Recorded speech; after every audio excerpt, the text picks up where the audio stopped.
Front Row Enthusiasm, written by Sister Vicky Ally, narrated by Sister Charity Lombardo. Once, I won a contest that sent our family to a Pittsburgh Pirates game in seats smack dab behind the dugout. PNC Park is lauded as one of the most beautiful baseball stadiums in MLB, so there aren't any bad seats, as the stunning Pittsburgh skyline envelops fans watching a favorite summer pastime. However, as the usher escorted us to our prized seats that night, we were all in stunned disbelief at our fortune to be so close to all the action. No camera zoom lens was needed.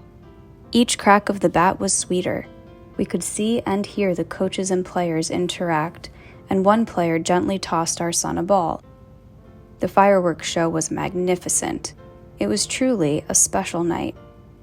Those are the kind of seats we all dream about for big events featuring our favorite sports team or at a concert headlined by a musician we love. People are known to wait for hours for prime tickets to mega popular events. And how about Black Friday shopping and what some people do to be first in line for a good deal? It made me think, what about the greatest event in the history of the world? The sale of all sales. My soul's salvation paid for by Christ in exchange for my filthy rags. What about church, where we gather to hear, share, and remember this message? Is there front row enthusiasm there? I've observed that the front row seats in church are often the last to be filled, much like I see at work when the Human Resources Department calls a mandatory workplace educational session.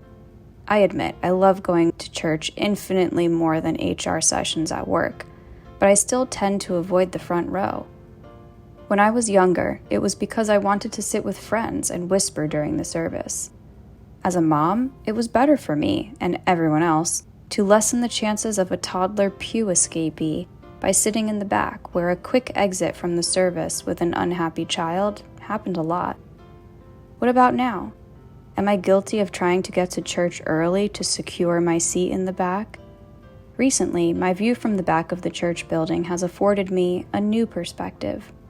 I attend a location of the Church of Jesus Christ where, during Sunday school, some of our ministers are out in the field, so to speak, at an addiction recovery center, holding a short service with people there. Afterward, the ministers join us for our morning service, and some of the people in recovery attend this service as well. Some of these visitors are now my brothers and sisters in Christ. Without fail, these are the people who choose to sit in the front seats of the sanctuary. And from where I sit, it is a beautiful sight. They seem to be perched on the edge of their seats. They listen intently to the message of a forgiving and loving God and nod in agreement. They read the words and sing the hymns enthusiastically with unwavering focus. And I, who have heard the gospel's message all my life and rarely open the hymnal because I know all the words by heart, suddenly am overwhelmed with a desire to renew my focus and let the message wash over my soul as if I'm hearing it for the first time. And in keeping that mindset, I am a little envious of those front row seats. Create in me a clean heart, O God, and renew a right spirit within me. Restore unto me the joy of thy salvation. Psalm 51, 10, 12. And now, behold, I ask of you, my brethren of the church, have ye spiritually been born of God? Have you received his message in your countenances? Have you experienced this mighty change in your hearts?